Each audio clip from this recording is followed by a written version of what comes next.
Good evening, everybody. I'm Dr. Gina. Welcome to Prime Time. The midterms are coming fast, and Democrats are headed for certain electoral disaster. And I've mentioned this on the show before, that Democrats don't seem very afraid of this virtual freight train barreling down the way at them. They are just as radical as ever, tone deaf to the American people. Usually Democrats pretend to be conservatives because they know what wins in the general election. Then after the election, they go back to being their radical selves again. But the left is not hiding any longer. The borders are still wide open. They're taxing and spending like crazy. CRT and gender fluidity is being pushed on American children as much as ever.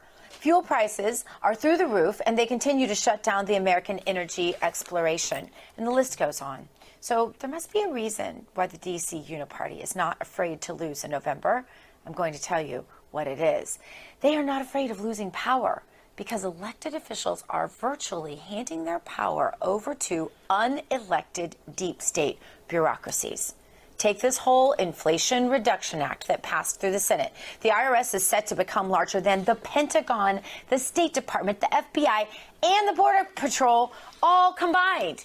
The so-called Inflation Reduction Act adds 87,000 new IRS agents, and 70,000 of those agents will be armed.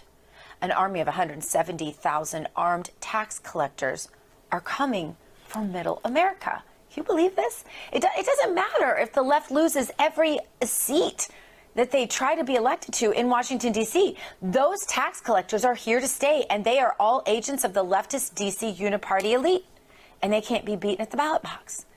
These government jobs are permanent, and all of this was billed as an effort to lower costs for Americans. Everyone had better file their taxes expecting to be audited.